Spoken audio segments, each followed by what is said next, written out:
What's been very terrible about here with its turning spirit of justice, where this game, it's great. I love it. Clearly the logic, whoever was like the logic department for this particular game was just like not in sync with me at all, because that's like the 5th time what just happened in the previous episode, where like the solution they have is for me like down at like the 5th most convenient one. Like in case 2, Betty says, you know, she used this stage lift, and it's like, well, we may already made a big deal and have evidence that you cannot crank the thing down, and you just said yourself that it was up. But they're like, oh no, we want you to push on this one, and then get into a moon matrix sequence, and it's like, okay, that's weird when we have the evidence there. And then in case 3 there, we have a photograph showing the rebel hideout's key in the possession of these people, and we still spend the entire case debating if they're rebels or not. And like, it was there after Tarustinmi and Real Nemu were dead, so obviously, and then it was gone. So obviously Belieb is a rebel too, but we had to debate it else how. And also, their murder weapon is of significant importance because we think it was this one particular thing, when of course it turns out to be something different. But you get penalized for saying we should investigate the murder weapon. And then just now, we have the camel brand thing right next to the camel brand buns, and him saying the only thing I ate was a bun. And if you point to the bun, it's wrong. But you see, what they want you to do is point to this piece of wrapper that also shows the camel symbol that's across the room. And it's just like, I don't get why that's the... Oh yeah, that's the only solution. That one, first priority. And the other solutions are stupid. The buns have camels on them. But anyway, that's just the way it is. This game and my sense of logic are just completely at odds with one another frequently. So that's gonna happen probably a few more times, and I'm sorry. So the defense is claiming that a window passed out after consuming a camel sweet bun, which allowed a 4th personality named Owen to emerge. Is that correct? Yes, Your Honor. I also saying this with no evidence. I was just guessing that maybe that's what made Owen come out, but that's exactly what I'm claiming. But there's one thing that bothers me. Wouldn't the alcoholic content of the buns evaporate as they are steamed? In order to give them a stronger flavor, some manju are specifically made to retain as much of their alcoholic content as possible. What kind of lightweight do you think I am? You just said a drop would take you out. Even I wouldn't pass out from eating a simple manju. Then how about we test that theory? What do you say, Your Honor? Seeing is believing, as they say. Very well, I will allow a test. Thanks, Your Honor! Simon, go buy some camel manju on the double. And don't forget to get me one too, okay? Why must I? And while you're at it, Prosecutor Blackwell, you will get one for me as well. I'm not the courthouse stable boy, you know. Is he his bird to do it? But just this once, I'll acquiesce. Taka, I'm counting on you. I'm surprised your bird knows what you mean and also is able to engage in human transactions. And all of you had better pay me back. Oh, but I thought it would be your treat, Prosecutor Blackwell. What a shame. Now then, let us adjourn until the manju arrive by Carrier Hawk. Court will reconvene as soon as Tucker returns. So that'll be a little to be continued for us, I presume. Boosh! Skididdly douche! So we're on into part 2, meaning we're about halfway through this. Maybe a little more. Fine by me! Let's do this. To be clear, I wasn't necessarily putting what they were saying together that because they were both made by Camel Brand, one of them definitely had, the other thing also definitely 100% for sure had alcohol in it. I didn't put that together, but I did guess at it, and it was like the 3rd thing I tried, right? Was going back to that point, pushing, and then pointing at the buns. So I feel like that should count. That's all I'm getting at. May 13th. I don't do the voice there. May 13th, District Court, courtroom number 4. We still haven't had a chance to cross-examine Bucky, and I assume that's coming at some point, because how could this game pass up the opportunity to cross-examine someone who is just wasted off their ass? The comedy writes itself. Now that the sweet buns have arrived, this court is back in session. Go on, window. Eat up. Drink it out of a cup. Sure, why not? Nice flavor. You can really taste the sake. Oh, that was delicious. Yes, a unique sweetness and the faint aroma of sake. Yet I hardly think that anyone could pass out from eating something like this. What's the matter, Window? You're not afraid of a tiny manju, are you? Or are you scared of how many calories it has? Don't be ridiculous. A sweet little snack like this couldn't possibly... I mean, it could never... Less bleating, more eating, witness. Fine, whatever.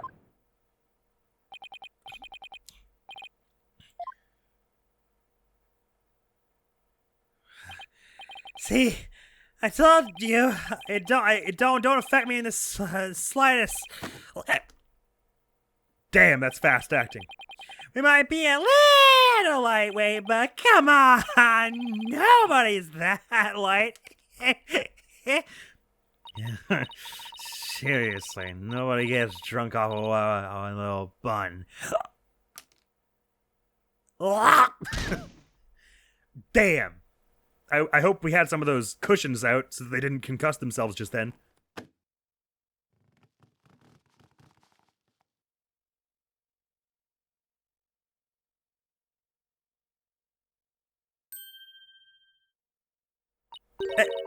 It looks like it worked. Oh my, witness, please tell the court your name and occupation. Huh?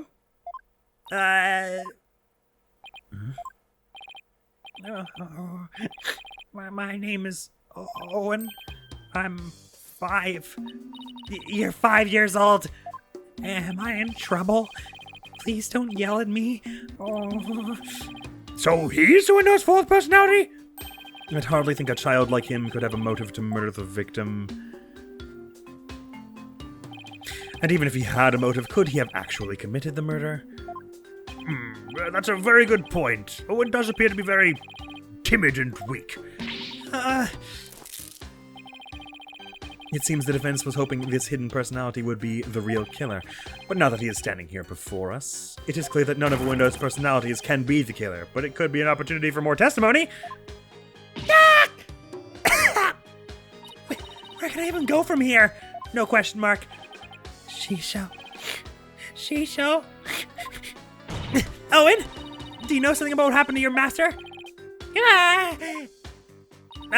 Come on, buddy. Won't you tell Auntie Athena what happened? What a scary lady.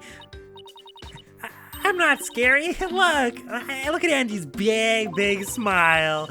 Tell me about your master, please. Pretty please with sugar on top. Okay. What a normal interaction that was. Shisho was super nice. He always played with me, just like a real grandpa. I loved Shisho.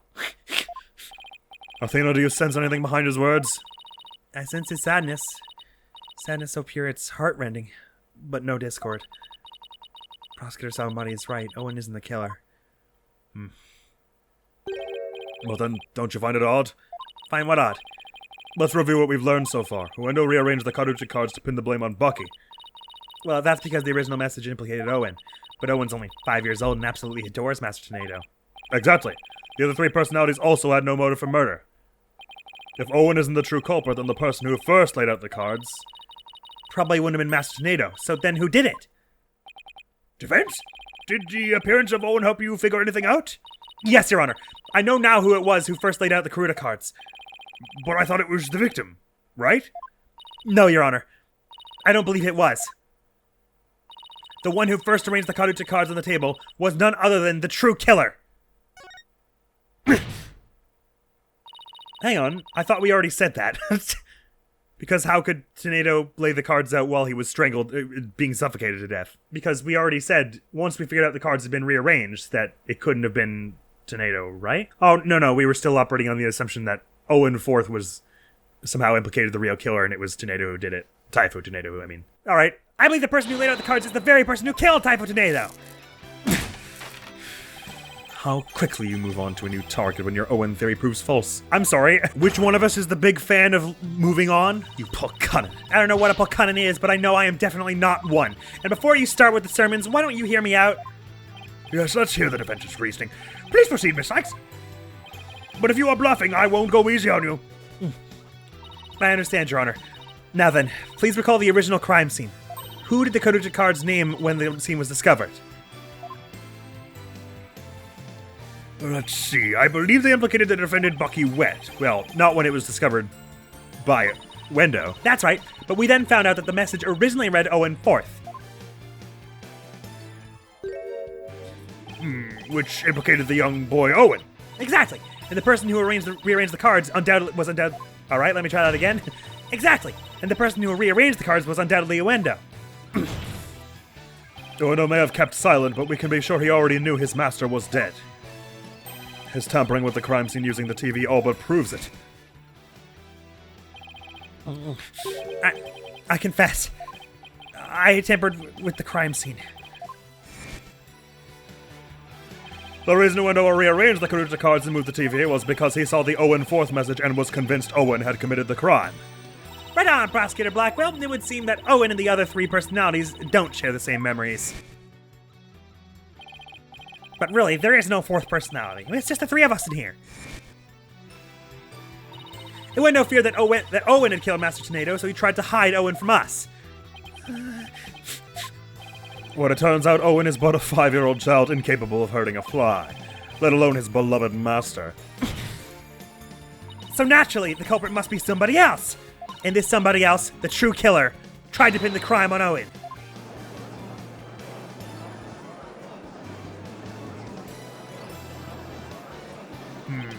I see. That does make sense, and so, Submodi's gonna, of course, say, well, that would make sense that it was Bucky who, did, because he arrived sometime, we don't know precisely when, but sometime before 4 p.m. anyway, to deliver, the tools. I see, that does make sense. Objection. This is not but conjecture composed of half-truths and fantasy. Who, then, do you maintain murdered the victim? I believe Owen might know something about that. Objection. I refuse to allow such impromptu testimony, and from a 5-year-old no less. What? What do you mean it's Attorney Spirit of Justice? Impromptu testimony is all we do. Like there are 1 or 2 prepared witnesses, and then the rest is just like, we call the janitor to the stand who happens to be here. Such a young child is incapable of producing anything coherent. Objection! What? Your desperation is disgraceful. You should realize when it is time to let it go, and... I saw it. I saw Shisho getting... Owen! You do know something, don't you? Yeah. Oh my, is this true? If so, we must have Owen testify immediately. Don't you agree, Prosecutor Sadmati? It's alright, Owen. Go ahead and tell us what you know. I mean, he didn't agree, but sure. Witness testimony. I saw it. Back in low-tempo testimony, as expected. Shisho was standing with a knife in his hand. Blood was dripping onto Shisho's face, getting it all red. I couldn't move at all. I was so scared, I passed out. Huh. Well, that's not at all what I expected. This is eyewitness testimony from the moment of the murder. Oh, and can you tell us anything else about what you saw? I was so scared. so scared. Owen, his emotions are spiraling out of control. Something must have really frightened him. Is he alright? His emotions are running wild because he's trying to recall something frightening to him. I recommend a therapy session right away. I see. Yes, please do whatever you can to help the poor boy. I like how all our therapy is basically just exposure therapy, where we just shout at them at the top of our lungs. This is what you're afraid of, isn't it? Will do, Your Honor. I better find the cause of these out-of-control emotions. Pronto. Beep, beep. Righty.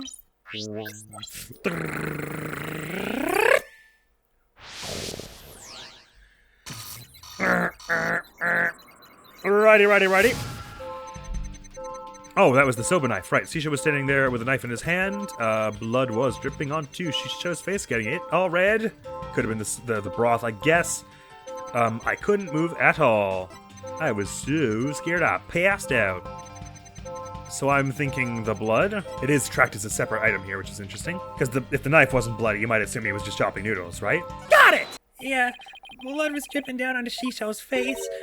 Blood? I don't remember seeing any blood in the crime scene photos.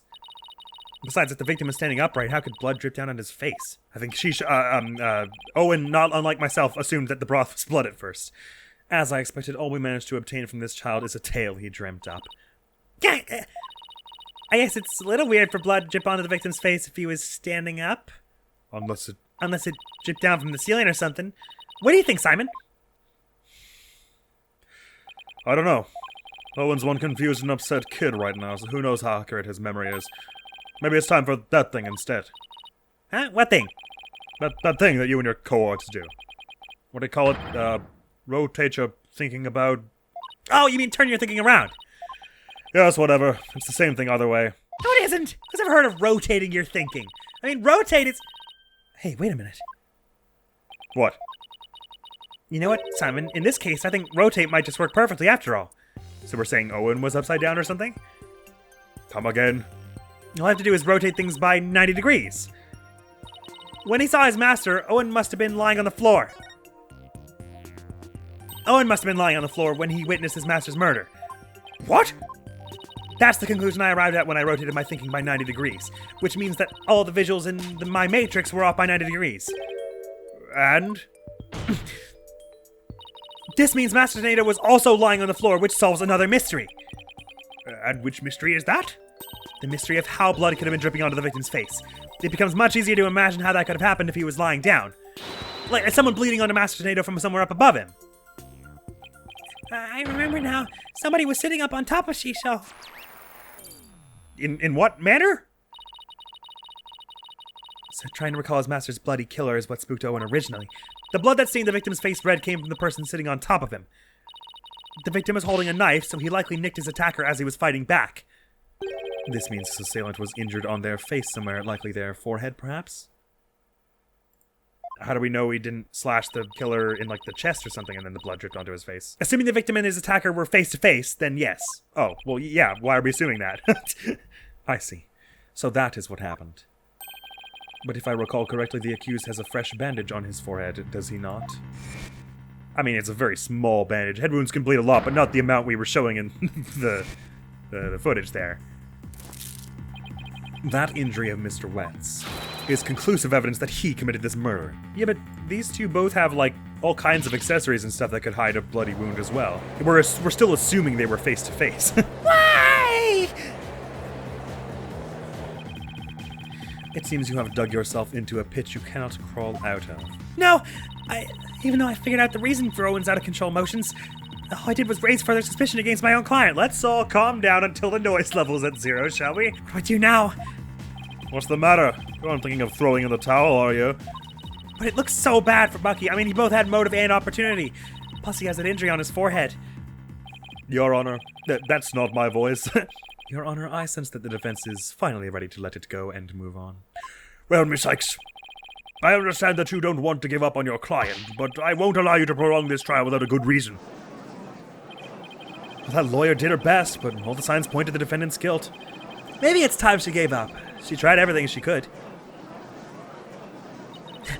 I really, really don't want to back down, but... Silence! Athena, are you having doubts about Bucky's innocence? I wouldn't say that. It's just... Do you remember what you said to Bucky earlier this morning? Well, you mean, you believe me, my app? Of course. No matter what, I'll believe in you to the very end. Were those just empty words? Of course not. It's just that all the cards are stacked against us. But you're still stuck on that line of thinking. Motive, opportunity, and an injury to his forehead. Is that all it takes to make you stop believing in your client? Tell me again. Who are you to Bucky? I'm his chickadee lawyer. Then do your duty and believe in him till the very end. I will. Simon's absolutely right. I'm Bucky's lawyer and he's depending on me. Defense team, please. No fighting in my courtroom. The defense is ready to resume, Your Honor. That was cool that they did that in first person. Prosecutor Michael was just giving me a pep talk, that's all. Thank you, Prosecutor. I didn't do it for your sake. I did it for my sake. I did it for the future of Wet Soba. Yeah, got it. The defense would like to now continue with Owen's therapy session. Owen, would you be alright with that? Okay. Somebody was sitting up on top of Shisho, bleeding from their head, and smooshing something onto Shisho's face. That's funny. What is it? I still hear discord in Owen's voice, but I don't sense any inconsistencies between his statement and his emotions. And there don't seem to be any contradictions in his testimony itself, either. Oh, so that's it, huh? Is it maybe something like one of the other personalities has... Because if they're aware right now... Oh, no, I guess they're unconscious from the alcohol. Did you figure something out? Your ability to sense emotions is making you focus too much on his feelings, Athena. Well, there's actually something he's being very vague about in his testimony. If you can clarify what he's feeling uncertain about with some evidence, you should be able to move forward from there. Okay, that makes sense. I'll give it a try. I guess he's talking about what was being smooshed. I'll just update the moon matrix with the new information, then we'll be ready to go. So I just need to present some evidence on what Owen's being vague about, huh?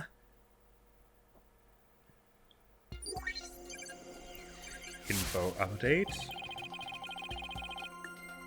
She showed blood in his face and a knife in his hand. He was on the floor and somebody was smooshing something into his face.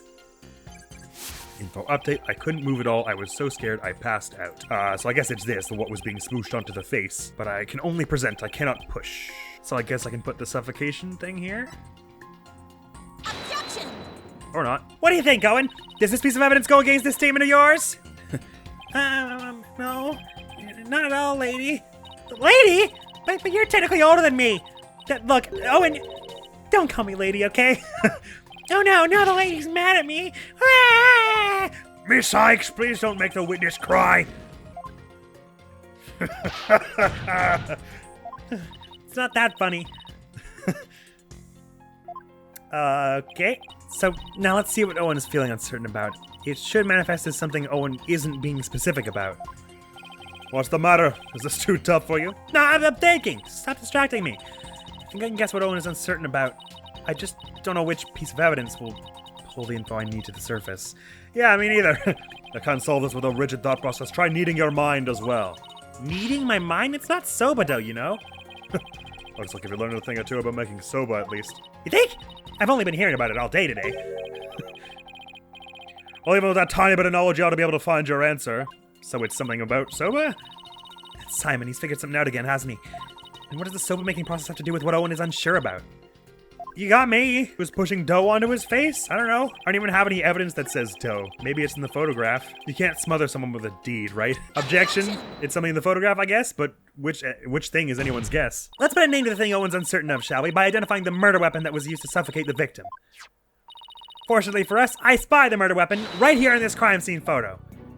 Unfortunately for you, I spy nothing of the sort.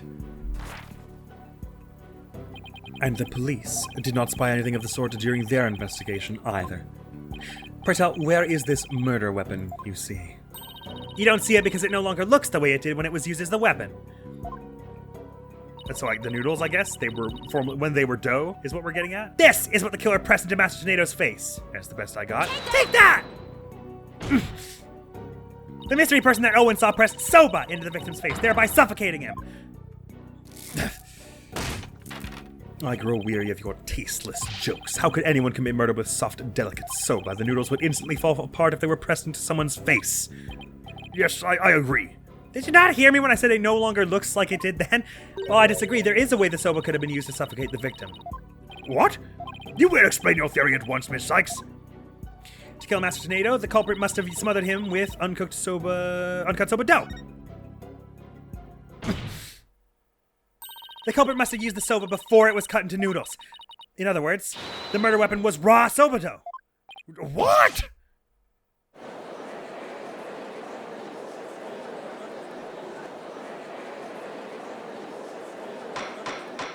Order! Order in the court. Yes, soba dough could definitely be used to suffocate someone, couldn't it? Are you alright, Prosecutor Samani?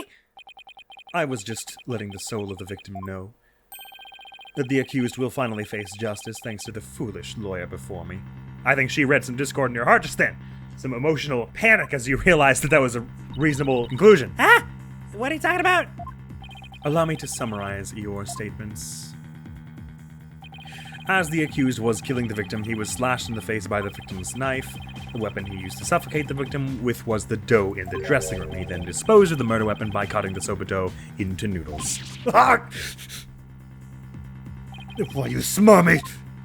You're gonna say that only Bucky would have known how to do that, I guess? Maybe? Afterwards, the accused put the victim's face into the bowl of soba noodles and broth to wash off the blood that had dripped into the victim's face from his own. Well, if that's true, we should find some trace of blood in the, broth. And there you have it, the true sequence of events behind this foul affair. Now wait just a minute! I never once said that Mr. Wet was the culprit. Who but the accused knows how to cut the dough into noodles, defense? You can't just put a knife onto something and hope that it comes apart. No one can do that except Bucky. That's a very good point, Prosecutor Sanmari.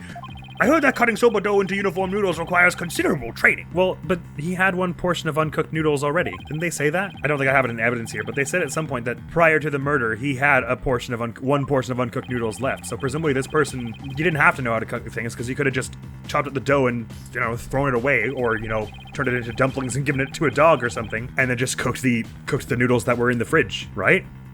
I don't understand what's going on here. Well, then what about the dying message? How do you explain that? The defendant wouldn't have known about the winner's Owen personality. Perhaps the victim was simply playing with the cards and they hold no other meaning. Come on, dude. Perhaps he spelled out Owen's name in jest sometime before his murder. What are you talking about? What are you talking about? What do you mean? That's true. Owen's testimony is good that Master Tornado cared for the boy. It appears we've arrived at a compelling conclusion. But why would he denote Owen as the fourth personality? He would have no reason to number him that way. We're the only ones who numbered him as the fourth one because he's the fourth one we learned about. Well, I guess that could be for everyone else as well if this one is a secret. Taken all together, all these points paint a convincing picture of the defendant's guilt. Hold it! Owen! Is there anything else you can tell us? I mean, we're still not at zero noise, right? It doesn't matter how small of a detail, anything will do. You're scaring me. Oh, I'm sorry, Owen. Auntie Athena didn't mean to raise her voice. I have to be gentler with him.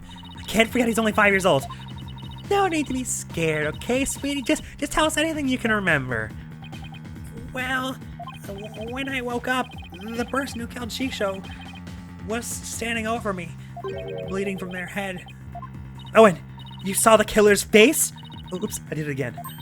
So, who was it, Owen? Do you remember her? I don't know who it was. I'm picking up some noise. That means there's still something to uncover in Owen's testimony. Satora! I don't know what Owen saw, but suffice it to say we are analyzing the dreams of a child. You've wasted enough of our time, defense. Let it go and move on. No! There's still discord in Owen's heart that needs to be addressed. Therefore, I can't give in here. Owen, do you think you can continue your testimony for us? Okay. I'll enter the new info and run an update then. Oakley dokley. Shisho had blood on his face and a knife in his hand. That's cause for sadness and surprise, I agree. Info update. He was on the floor and somebody was mushing dough onto his face. Equally surprising and frightening, I agree.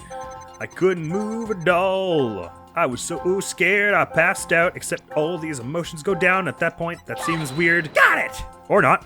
Oh, and this emotion is inconsistent with your statement. What does that mean? Let's see, it means your feelings and what you said don't match each other. You mean I did something bad? No, that's not what I'm sorry, really. I try to be a good boy from now on, I'm honest. Oh boy, I'm not getting anywhere here. Maybe I'm the one who did something wrong. I better rethink this. Okay, I guess maybe they're just saying he was less scared when he was so scared that he passed out because he passed out. Sure, and when I woke up, the person who killed Shisho was standing over me, but you feel happy here. Because it was a clown named Geru! I guess. Despite witnessing the culprit's terrible crime firsthand, Owen experienced a positive feeling. One of relief? The person the witness saw was no stranger, rather it was the accused. Therefore, it is only natural that he felt some level of relief when he saw a familiar face. Defense, end this madness and sell your soul no more. Owen, who did you see? That nice smell. I love the smell of that perfume. That perfume that, that our dear, Bucky said he couldn't stand on Geru, right? It's the smell of... You can do it. Try to remember, Owen. The smell of...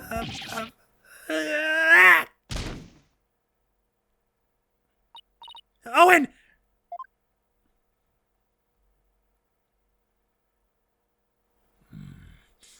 It seems Owen is now resting in the infirmary. They certainly have their hands full today down there. Let's continue with the trial. Despite Owen's testimony, it's the opinion of this humble servant of the Holy Mother that the child's words were insufficient to clear the accused of suspicion. But what about the scent of perfume Owen mentioned? I believe it's a clue that will lead us to the true culprit. But there are thousands of perfumes in the world. It could even be the scent of the hair product the accused uses. He does have one amazing hairstyle, so that's certainly possible.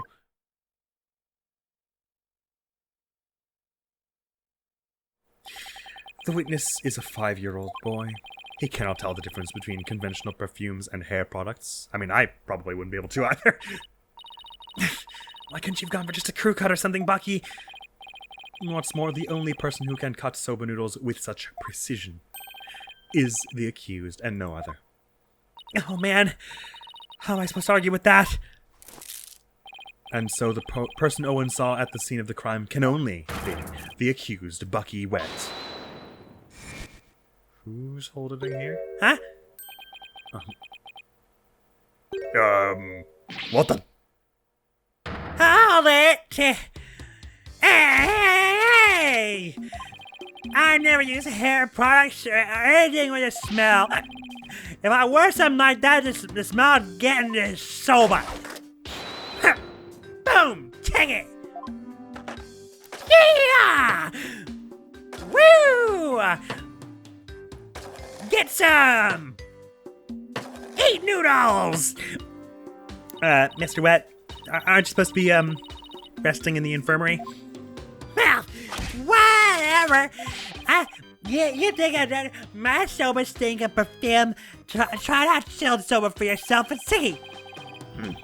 I believe we have no choice but to try it. Strictly for examination purposes, of course. Now then, let's dig in, shall we? We're eating a lot this trial sequence.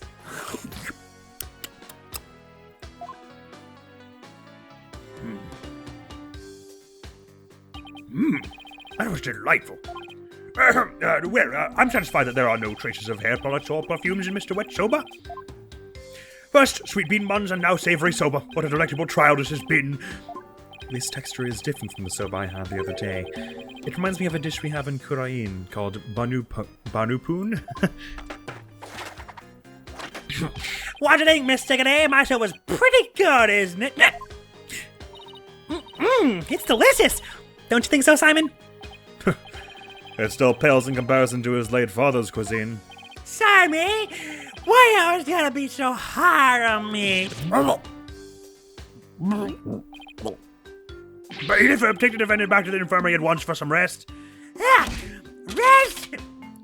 Hey, I ain't a lump of old plain weedy old oolong dough, you know. I'm fresh like my soba. You don't let soba dough rest. It's about the 3 freshness of soba. Grind your seeds fresh, cut the dough fresh, and boil the noodles fresh. He just skateboards out of the room. He doesn't even skateboard towards the exit. I don't know how he gets out of here. Oh, there's a door at the back there, I guess, maybe. Good grief, what a defendant. At least Bucky wasn't the source of the perfume smell. Wait, smell like perfume. It looks like you remembered something. The phrase smell like perfume reminded me of a certain somebody. Oh? And who might that be? There's only one person that comes to mind. The phrase smell like perfume reminded me of this person. Take that! Tornado. Yes, she did smell very nice, didn't she? Just a moment, defense. You would throw suspicion on Geru now because of a scent. Your Honor, there is no need to go along with these ever-changing claims of the defense. I suppose their claims have been awfully inconsistent. Geru could have been at the crime scene. Yes, but... You'll get to see those balloons of hers if we call her back to the witness stand. How vulgar. His Honor is not interested in such things.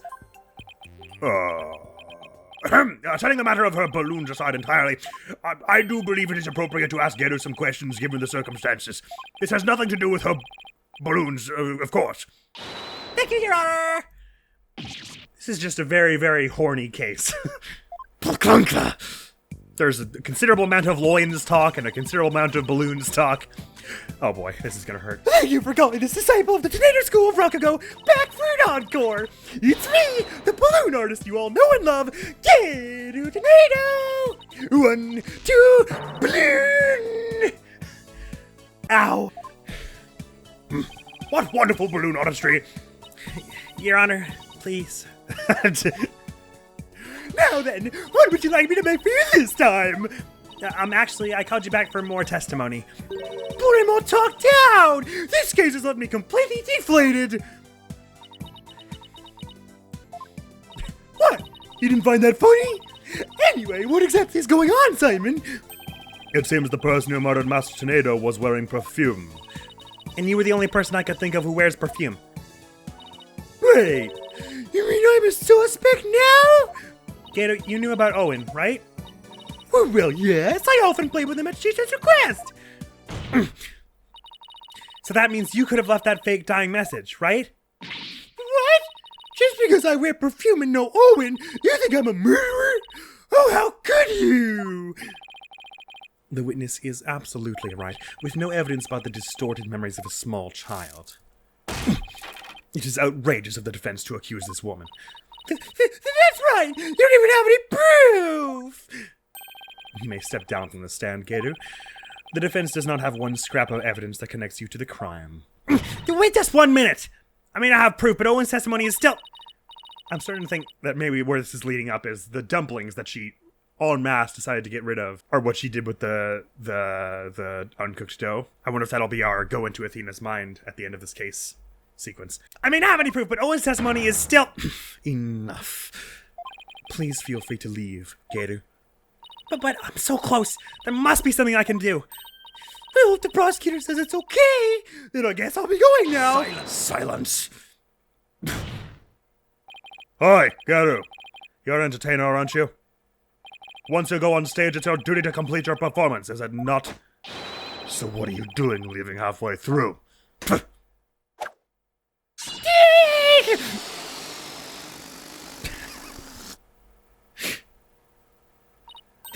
There's a bandage on Gara's forehead! Oh, I didn't even notice. I was too focused on the balloon in her hands. And since we know that Master Tornado's killer has a cut on their face somewhere... Impossible! How did you know, Simon? I didn't. I had to take a chance and see for myself. Otherwise, your theory would remain a groundless accusation. I mean, that's assault, but whatever. Your Honor! Prosecutor Sanmati! The scent of perfume and injury on the forehead. These things are completely inconsistent with Owen's testimony. In short, the mysterious individual Owen saw in the dressing room could have been Garu! Miss Cykes, does this mean you are formally indicting this witness for the murder of Taifu Tornado? Satora! Should your accusation prove to be false, I hope you are prepared to pay the price in full. Simon, what price is he talking about? I thought that should be obvious. Prosecutor Sadmonk is saying he'll see to it you never stand in a court of law again. He has that authority for some reason. I must say, though, he knows how to make a trial interesting. Whose side are you on, Simon? I mean, yours. He's proven that already. Go on, then. Into the deep end with you. You really have but one choice anyway. Well, Miss Cykes, I'm waiting. With regards to the witness Gator Tornado, the defense wishes to indict her. There's no reason for me to hold back. Not if I really believe in my client. The defense wishes to formally indict Gator Tornado for the murder of Taifu Tornado. I have tried to be merciful, but now not even your pleas will reach the Holy Mother's ears. You will have plenty of time to regret your decision in the pit of hell. Except I won't need to. The person who murdered the victim was not Mr. Wet. It was Gator Tornado. That bandage is just from a silly slip-up I made while cooking yesterday. That's all. What kind of extreme cooking were you doing to cut yourself on the forehead? Well, what can I say? That's what happened. You also don't have an alibi for the period before 4 p.m., do you, Gator? But I really didn't know anything was wrong until Shisha was found dead. If you don't believe me, then with a twisty twist! And BLOON! There you have it! An adorable little kitty! Oh my god. How could you expect a cutesy little balloon artist like me, Gato, I've been meaning to say this for a while now, but... Could it be that you don't have an eye for balloon art? Don't you think I know that? You didn't have to come out and say it! I'm the daughter of a great Rokugo artist. I never wanted to do stupid balloon art. I was supposed to be a Rokugo storyteller too, just like my late daddy. But Shisho told me to do balloon art instead. I guess the victim thought she had no talent as a Rokugo artist either. So you're still gonna suspect a poor little thing like me? Please stop trying to skirt the issue. It all comes down to the scent of perfume and the cut on your forehead. You and the culprit in Owen's testimony share those two traits. You're dead set on accusing me, aren't you? Well, here's what I have for naughty little girls like you. What a twisty twist. I'm a gotcha, witch! Go ahead, maybe testify all you want. When the truth's revealed, it'll be your balloon or mine that goes pop. Got it? Oh my. Is this yet another hidden personality? Simon, is everybody in the tornado school like this? How should I know? I just deafened my own self with that scream. She's got a rapier. That's awesome. I need a moment. Hang on. 2 seconds. I need to eat gummies for power. Oh, these gummies get stuck in your teeth really easily. That was a mistake. I really need to start eating breakfast before these Ace Attorney recordings. What I did before the murder. Witness testimony. Yeah, I visited the dressing room during that time to make a courtesy call after my act. Shisho and Owen were in there, but they were both snoring up a storm. I saw the note Shisho left, so I just left. Didn't want to disturb him, you know. The perfume Owen smelled must have been left over from when I visited. Okay, but I don't believe that the victim wrote this note, so that ought to be the point of contention. So Geru's saying that she went into the dressing room but then left right away. Don't take her at her word. Come on, do you really think I would? I'm just trying to figure out how to get her to talk about what really happened. Now then, Miss Cykes, you may proceed with your cross-examination. Alrighty, tidy. It's starting to feel like this is like we're getting to the last few here. Like this will be the penultimate or ultimate one. Cross-examination. What I did before the murder. Alright, yeah, I visited the dressing room during that time to make a courtesy call after my act. Shisho and Owen were in there, but they were both snoring up a storm. I saw the note Shisho left, so I just left. Didn't want to disturb him, you know? Are we like 100% confident that, it was Owen/Wendo who moved the TV? Sorry, at what time? During which time? Anyway, the perfume Owen smelled must have been left over from when I visited. So Gary was insisting that she visited the dressing room before Master Tornado was killed. So it would seem. But if you keep on her, she may slip up under pressure. Sounds like a plan. I was thinking the same thing. It doesn't look like there's something I can just present here. Because she's not specific about when that was. Hold it!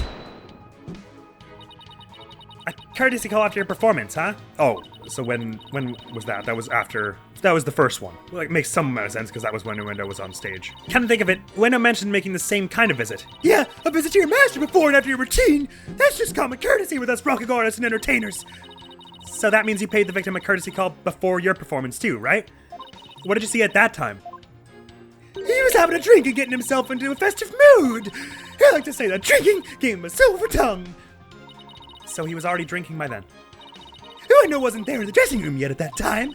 He must have gone in there sometime during my act, because when I went back... Shisho and Owen were in there, but they were both snoring up a storm. Hold it! Could you describe how they appeared? They were both stretched out on the floor, snoozing away. Sitting the victim up over the table must have been the culprit's doing. After all, who wouldn't stretch out on the floor if they could to take a nap? Plus, that matches up with what Owen said in his testimony. But if he was asleep, how could you tell it was Owen? How did you know it wasn't Wendo? I've known the guy for ages. One look at his face and I know which one I'm dealing with. But he said he was face down on the floor. No, just stretched out on the floor. I see. I saw the note Shisho left, so I just left. I didn't want to disturb them, you know? Hold it! Where did you find your master's note? I don't know. Can't remember. Did you notice anything else unusual out of place in the room? Well, there was the sake and a half-eaten manju on the table, but I didn't see anything else out of place or whatever in the room, though.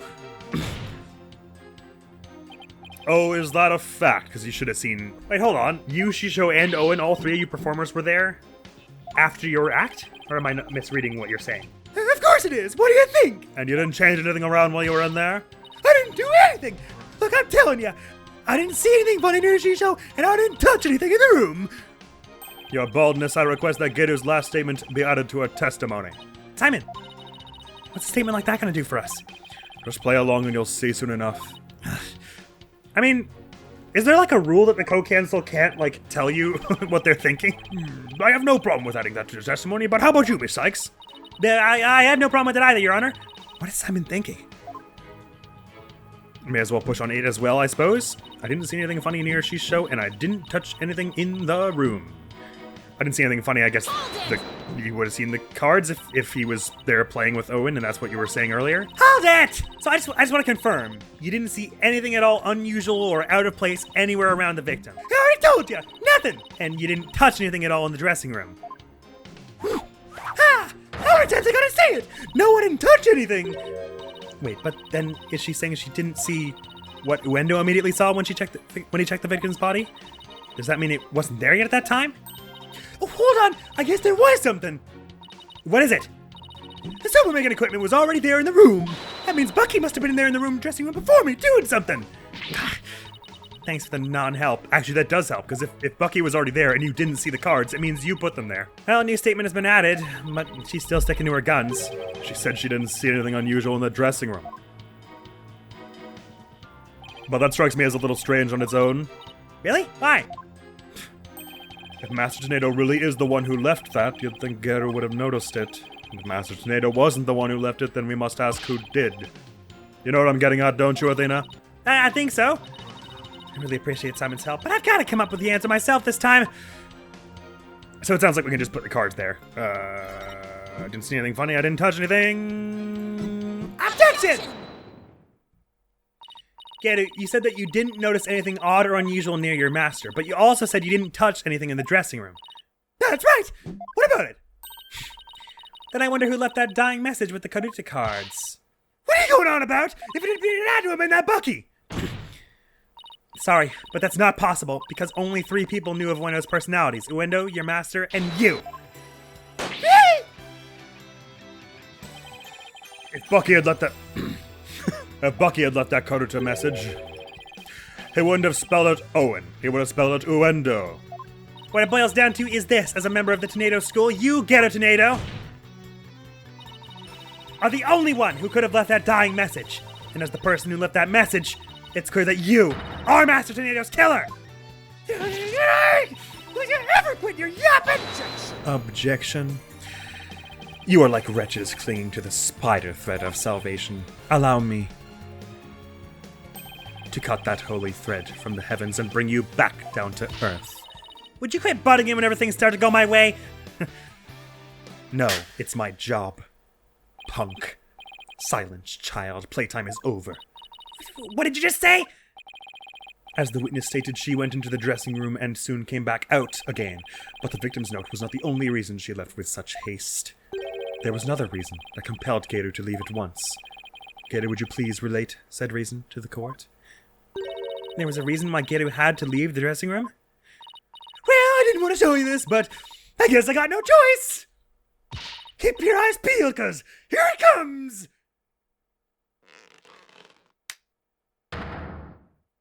You burned your hand? Your hand is all swollen and red. What happened, Geru? If you must know, I'm allergic to buckwheat. What?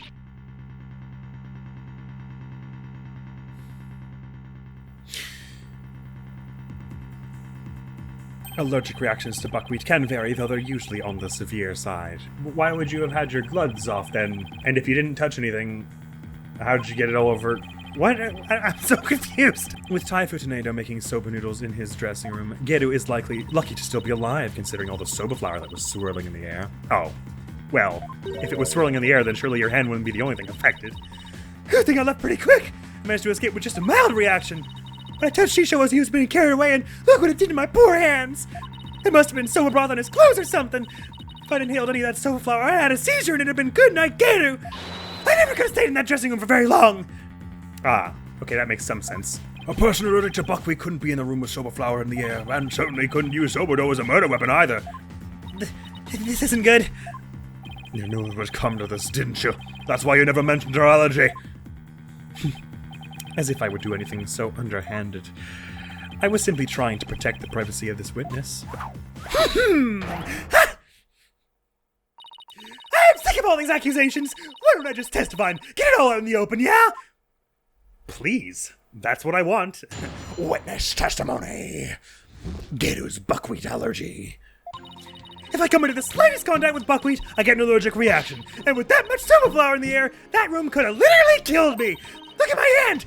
His touching Shisho's body caused this much damage. There must have been soba broth on his clothes, so I never could have committed that murder in the dressing room. I mean, I guess we didn't find broth on his clothes? I still can't believe it. Nobody told me she had a soba allergy. Did you know, Simon? Does it look like I knew? Protect the privacy of this witness, my foot. What a dirty trick. Now what do we do? Now what do we do? There's only one thing to do. Put Prosecutor Sadmonk to shame with your cross-examination. Right. No matter how small, I'll find us an opening and break your testimony down. Oakley dokley, cross-examination. Geru's buckwheat allergy. Okay, if I come into the slightest contact with buckwheat, I get an allergic reaction. And with that much soap of flour in the air, the room could have literally killed me. Look at my hand just touching Shisha's body cause this much damage. There must have been soap broth on his clothes, so I never could have committed that murder in the dressing room. I don't see any particular inconsistencies in her testimony, and she seems to be telling the truth about her buckwheat allergy. What is your point? My point is, I can't find a single foothold. Well, if you can't find one, make one. You want me to just make up some baseless accusation? He wants you to put... When will you stop behaving like such an amateur? If you don't do something fast, the trial will end here. I know. I can't let that happen. I have to do something. Anything. So they want me to push on stuff. There must have been soba broth in his clothes? All that? I have a question about that, actually. If you're allergic to soba, does that mean you're allergic to the noodle broth, too? Well, the buckwheat from the noodles can dissolve into the broth, so duh! Touching soba broth can be just as deadly for me. Don't you know anything? What an amateur! I'm sorry. Do I look like a doctor to you? Or a soba broth enthusiast? Look, anything that has soba in it or anything that has touched soba is like poison to me. Well, that seems pretty specific, so it would be maybe tough to perform on the same stage as the soba glutton routine? Oh, well, you go first, so that makes sense, actually. So, wait, I don't understand. Are we saying she just didn't touch the cards? Because I thought Athena just said that the only one who knew about Owen was Duendo, Tornado, and her. And if it wasn't Duendo, it was her. So this was her. Are we just accepting that this was a coincidence for now? I mean, not accepting it, but we're not able to prove it? Or am I supposed to put the cards here somewhere because she clearly touched it? I would just push on some more stuff, so I never could have committed that murder in the dressing room. Hold it!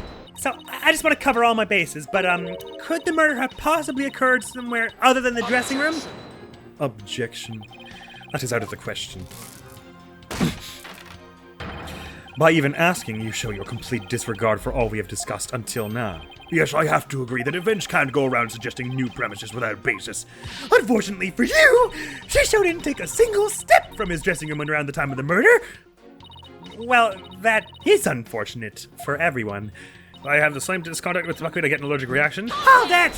You're not lying about this allergy of yours, right? Of course not! I swear on the grave of my father up in heaven! I can even get you a doctor's certificate if you want! She, seems to be telling the truth. I've had this allergy for as long as I can remember, but I never dreamt in a million years that it cleared me of murder! Neither did I. And you'll come out of this smelling like a delicate buckwheat flower to boot. Well said, Your Honor! And with that much soba flour in the air, that room could have literally killed me. Hold it! I'll give you that there was quite a bit of flour scattered about in that dressing room. But you went in to pay your respects to your master regardless, right? Yeah, but like I said, it came right back out. I mean, the soba-making tools were right there. You better believe I was careful not to breathe any of it in. That sounds important, but I can't quite say why yet. It means she was in there after Bucky, I guess. But you still could have committed this crime if you had held your breath while doing it. Don't be ridiculous. I would have suffocated to death before Shisho did. Yeah, I guess you're right. Jeez, get a grip, will ya? Look at my hand. Just touching Shisha's body caused this much damage. Hold it! Maybe there's a twist here, like you're actually allergic to dogs and not soba. You kidding? Bring my little Gamo in here. I'll hug and squeeze him like there's no tomorrow. I'm telling you, I have a genuine, honest-to-goodness soba allergy. Defense, the witness clearly has an authentic allergy to buckwheat. Any further deliberation on the matter would be meaningless, pointless, worthless. You heard the man, lawyer girl. All right, fine. I was just starting to think the same thing myself. Doesn't mean I have to like it, though. I probably got this allergic reaction on my hand here because I touched Shisho. Okay, good. We have to push and everything. I was worried they were going to ask me to put the cards there for a minute, and I was like, they kind of left that on an ambiguous note as to whether she touched the cards or not, so I didn't think that was fair, if that was the case. Geru could not have possibly committed this crime in a room where soba was being made. Finally, the time has come for the last rites of the victim to begin. What would Mr. Wright do at a time like this? He would think real hard about it, and then the camera would zoom into his forehead. Off gets. There's only one thing to do. What are you smiling about? Has the pressure overwhelmed you? No! It's just the worst of times when lawyers have to force their biggest smiles. I see. You have no rebuttal, and so the only thing left to you is to smile. Oh! That's where you're wrong. I do have a rebuttal. Turn your thinking around, Athena. Don't try to figure out how Geru, who is allergic to soba, could commit the crime. Just figure out where the dough was, i.e. in the dumplings she gave to the dog. Figure out how Geru could be in that room and not have an allergic reaction instead. Oh, I didn't think about that. Let me rest. Maybe if I were a lump of regular flour for udon noodles, but I'm fresh like my soba, and you don't let soba noodles rest. So about the three freshes. Grind the buckwheat seeds fresh, cut the dough fresh, and boil the noodles fresh. I mean, he did just... did they say earlier he just brought the tools in and then he went back to get the extra flour and stuff later, right? So there wasn't necessarily any flour in the room at the time, maybe? It is blacked out. It appears to have been written by the victim. Allow me to read it. Resting. Do not disturb. Yes, that's the note I saw. After reading that, who wouldn't think Shisha was napping? If you must know, I'm allergic to buckwheat. Mon Dieu! What if that certain piece of evidence doesn't mean what we think it means? If that's the case, I might be able to prove that Geru could have committed this crime. No matter how hard you search your mind, you cannot overturn facts. Well, Miss Cykes, if you have no further objections, I'll hand down my ruling. I don't know what she's talking about. Is she saying Geru used the wrapper as, like, to cover her mouth or something? True, I can't overturn facts, but what if we got our facts about a piece of evidence wrong? I mean, it seems likely because that note was obviously forged. Got our facts wrong? What are you talking about now? And which piece of evidence do you mean, Miss Cykes? Please point it out to this court. This evidence proves that Geru could have killed her master even with her soba allergy. I think we're talking about this. Take that! It's Master Tornado's note. The note? Preposterous. What possible connection could there be between the witness's allergy and that note? The answer lies in the true meaning of this note. Its true meaning? This note does not mean I am resting, do not disturb, as we had assumed. But rather, it actually means this dough is resting, do not disturb it. Oh, I totally had not clued to that in. I thought what Athena was getting at was that she used the piece. She tore off a piece and used it to cover her mouth or something. Well, that was a lucky one. Wait a minute, Athena, that doesn't make any sense. You're right, it doesn't. After all, as Bucky told us many a time, you don't let soba dough rest. What's all this jibber jabber got to do with anything? You're saying it was udon, and therefore her allergy didn't matter. This is it, the home stretch. This note and Mr. Wet's words have led me to the conclusion that Master Tornado was making udon noodles. The victim type of Tornado was not making buckwheat noodles. He was making ordinary udon noodles instead. Kamka! Alright, I would never have guessed that in a million years. Why did Bucky give him udon noodles? Just because he's an idiot? I totally assumed that the whole ad hoc resting do not disturb nature of the message was to indicate that it wasn't written by Tornado. Wow, weird. Okay. That layer of flour in the dressing room wasn't soba flour, but plain old wheat flour for udon. So actually, it was totally plausible for Geru to be in that room and still kill her master. Don't bite a balloon, you'll suffocate. What? But if that's true, it changes everything. What? No question mark. Your Honor, the defense requests that the flour in the room be tested immediately. Objection. Why not test the blood in the broth? But soba noodles were found in the bowl, and Geru did have a reaction on her hand. How do you explain those things? Well, even were it udon flour instead of soba, you still cannot prove that Geru committed the crime. But don't lose your nerve now. Keep charging forward or you'll feel my blade at your back. Enough with the threats already, I got it. Talk about pressure. All right, Athena, take a deep breath and go over everything again. Time for this, is it? Okay. So maybe I was wrong on the dumplings. They aren't going to be the dumplings. That's not going to be the solve here. I'm going to revisualize the case from start to finish. I have to find conclusive evidence that Geru committed this murder. What was Master Tornado making in his dressing room? We're saying udon, right? Ramen. Master Tornado was making udon. By my logic, Master Tornado must have been making udon noodles in his dressing room, but something at the crime scene indicates otherwise. What was found in the bowl on the table, the broth? Soba. Or I guess they were soba noodles themselves as well. There was soba in the bowl. Even though the master wasn't making soba, soba noodles were found at the scene, so that means the noodles had to have come from somewhere. Oh, wait a minute. One mysterious serving of soba noodles. That sounds familiar. Bucky said there were some in the fridge, yeah. Where did the soba on the bowl in the bridge come from? The master soba stock. Soba is from the master soba stock. The soba noodles found at the scene were from the master stock of uncooked noodles. But then why would the culprit go out of her way to cook that soba and put it in the bowl? Why did the culprit cook the soba noodles and put them in the bowl? To hide the udon dough. To make it seem more like she couldn't have been in there because of the allergy, I guess. The culprit wanted to hide the udon dough.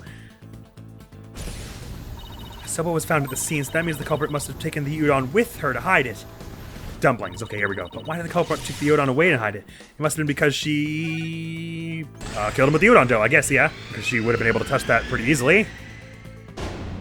The murder weapon was udon dough! Which she probably put in the dumplings then. Then my dumpling solve comes into it somehow, okay? That's it! The udon dough was the real weapon used to kill Typhoid Tornado, and the reason why the weapon was found is because Gedu got rid of the dough somehow. The real murder weapon was the udon dough the victim made. If we can find this dough, that'll prove my theory correct. And undeniably prove Gedu's guilt! Objection.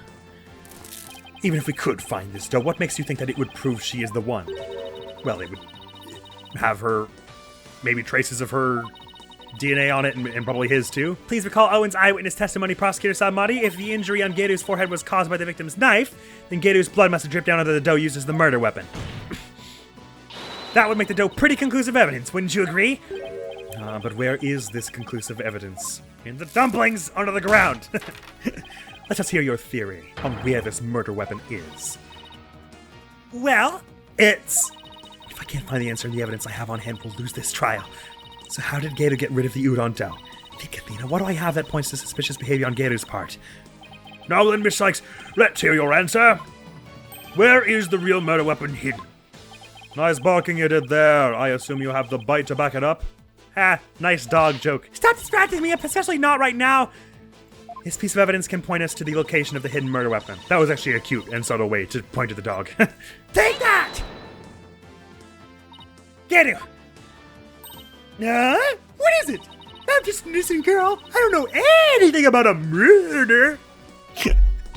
Stop that cute act in your balloon hat. Gedu got rid of the dough she used to kill Master Tornado in a bold and daring way. She did it right in front of Prosecutor Blackwell's nose by feeding it to her dog. No!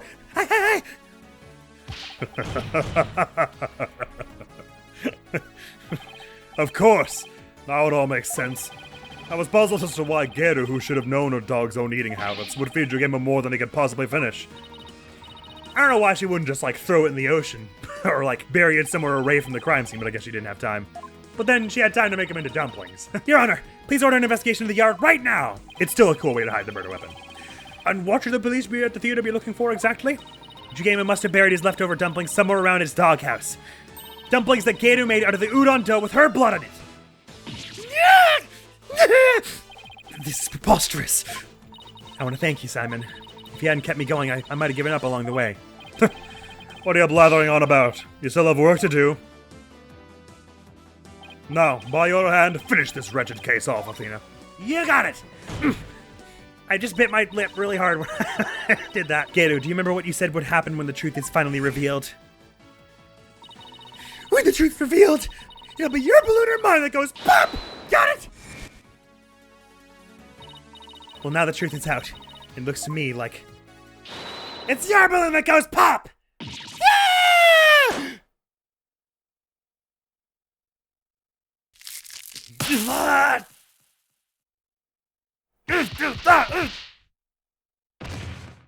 Pakunka! It's alright. Sorry, calm down. You made a mistake and prosecuted the wrong trial. It's fine. I'm a Rakugo artist. I was the one who was supposed to inherit that name. But then Shisho.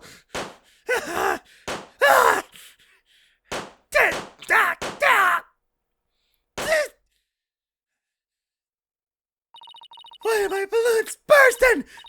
Daddy, are you mad at me? I have been a bad girl. I.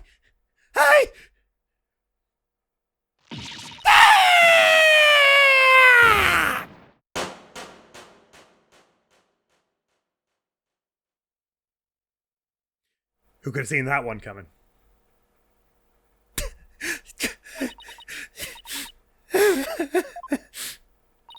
Are you ready to tell us everything now, Geru? The whole reason I entered the world of Rakugo in the first place was to follow in my father's wonderful footsteps and inherit his stage name. Have we heard this theme before? I'm not sure we have, because Mr. Raytons wasn't really too sad about the murder he committed. He didn't regret it at all. He was pretty pleased with himself, actually. Whereas Geru seems to have some regrets here. And I guess this is different from the Khura'In version. It's neat, mournful, solid, good. His stage name? You don't mean Uendo, surely? Uendo Tornado. I knew I wasn't very good at storytelling, but I thought that if I did this stupid balloon thing like Shisho wanted, I'd inherit the name someday. But Master Tornado gave the name to his junior disciple. Yeah. That's why I took my revenge on Shisho during the show celebrating the name succession. So that was your entire motive? I doubt anybody else could understand, but inheriting my father's name was everything to me. It was my whole reason for living. Of all the days you could have taken your revenge, why did you choose the day of the show? She just said, because...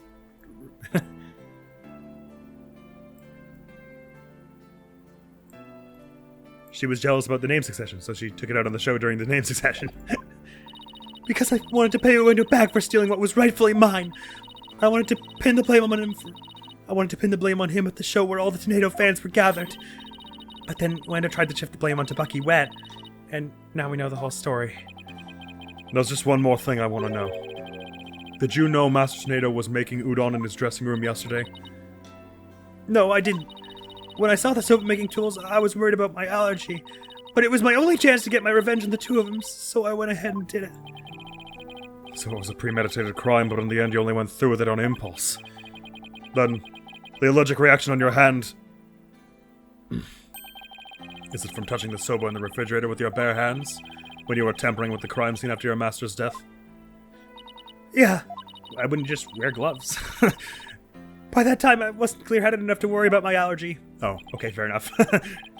Geru, how could you do all this, you idiot? Geru, I get your desire to inherit your father's name. But what you really should have inherited from him wasn't his name, but his heart. His heart?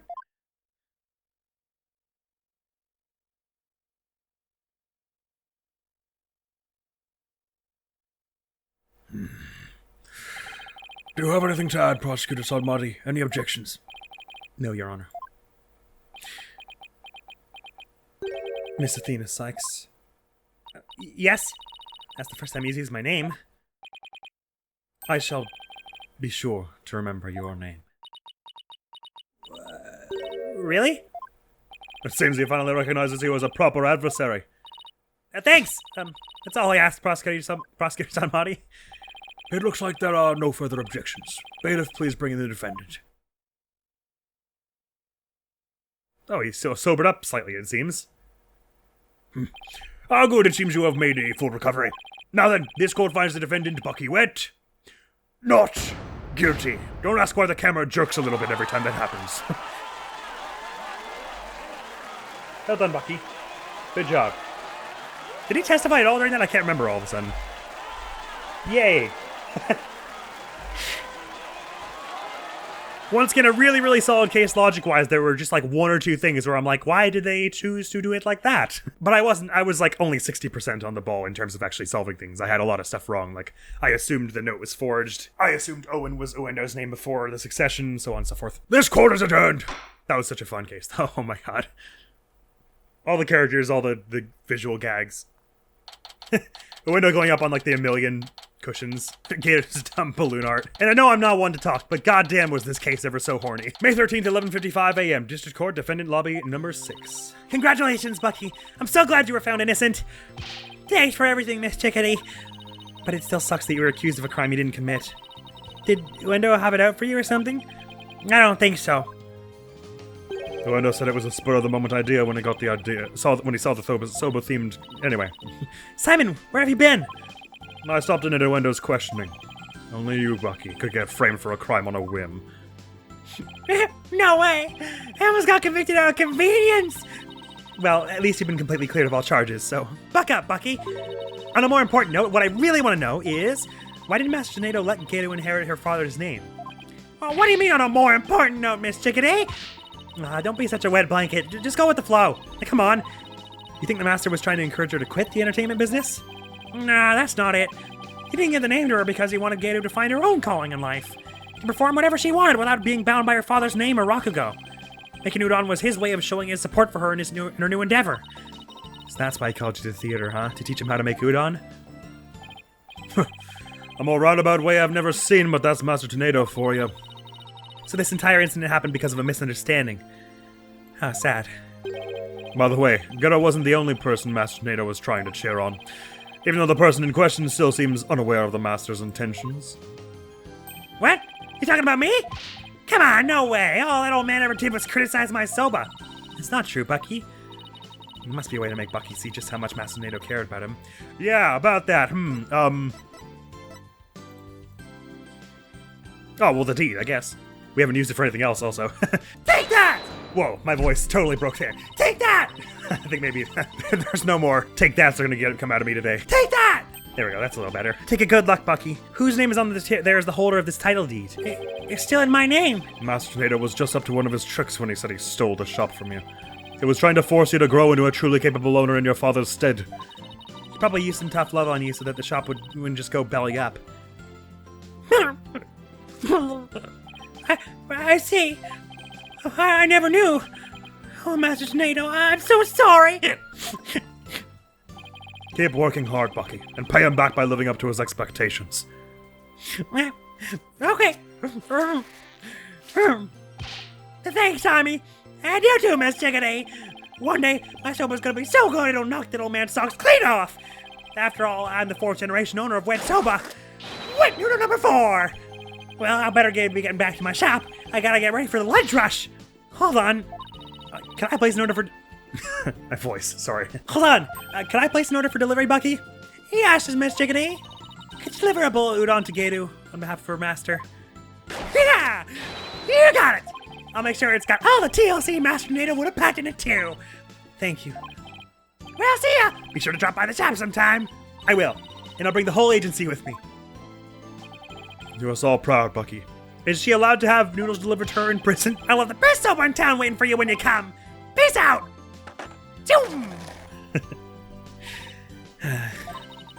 It's nice to see somebody giving it their all, isn't it? I wonder if I leveled up any thanks to this case. Don't kid yourself. The trial would have been a spectacle to have had I not been by your side. You don't know that! For a lawyer who's versed in psychology, you're too full of weak points. You need to learn to analyze yourself more objectively. Or you could just teach me your famous mind tricks, Simon. No. Wait, set someone down? And why not? Because the more pesky lawyers there are, the harder my job becomes. So it's in my best interest for you to remain green forever. Hey, what about what's in my best interest, huh? Besides, weren't you the one who had the wool pulled over your eyes by Uendo? Must you remind me? How could I have known Uendo would do time soba? Oh, hey, speaking of time soba, I just thought of something funny. Oh, goody. I can't wait. Okay, here it is. In time soba, why didn't mod number 9 get counted? Come on, do you know, Simon? How should I know? Because 7, 8, 9! Thank you, I'll be here all week. I wrote to the level! That I should have known. come on, let's go get soba or something and go home. Do we live in the same place? Your treat? I'll treat you to 50% of the tab. And don't forget you still owe me for that manju. Really, Simon? It wouldn't hurt for you to pay for me every once in a while, you know. Quit squawking and start walking, Athena. Hey, wait for me! I may still have ways to go as a lawyer, but just like Mr. Wright, Apollo, and Simon before me, I'm going to get there someday. After all, I've inherited their passion for our courts and the law. Je peux le faire! I can do this! Indeed you can. That was a very, very fun one. Sorry, that's just like the most like yippee skippy yay they could have ended on there. BKU. Burger King Ultimate. Turnabout Storyteller. Way! A very fun case indeed. Let's for sure see the opening cutscene of episode 5.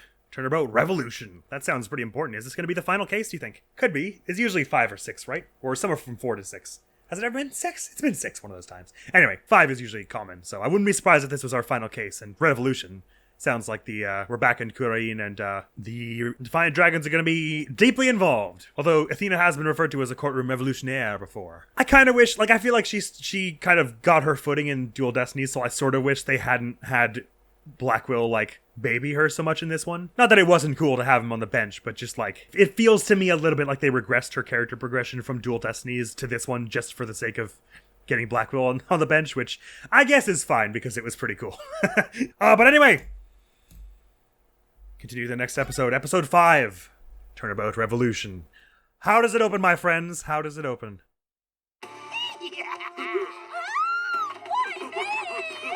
Is this, the plumed Punisher? Because it sounds like we're listening on, like, a TV or something. And that person is dressed like Rafa, but isn't. Oh, yeah, it is.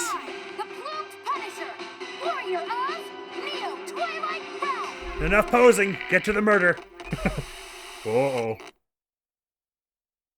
Good people of Khura'In, we can't allow things to go on like this. The Defense Culpability Act has done nothing but produce countless victims of wrongful convictions. This guy's voice sounds so familiar. The time to act is now, for we, the Defiant Dragons, have obtained the ultimate weapon, the Founder's Orb. What? And to the Khura'In regime, make no mistake about it, I will personally dethrone you. Neat, A cool. dragon never Hot stuff. yields, nor will he rest until his revolution is complete. Oh, awesome. Cool. So that was, great. Oh, we're gonna be starting in America. Interesting.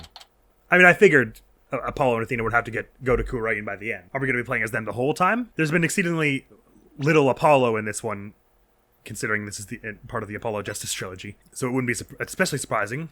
My beloved attorney's badge wearing it gets me raring to go. That sounds like Apollo, all right. We've got Trucy, Athena, Phoenix, and Sadmati here. May 16th, 11 a.m., Wright Anything Agency, and that's where we'll be beginning next time. Case 4 was all right in my book. Good time. Some of the solves in that were really, really fun. Now, in Dual Destinies, there was a lot about the story that I didn't think too much of until the final case, where it wrapped everything's...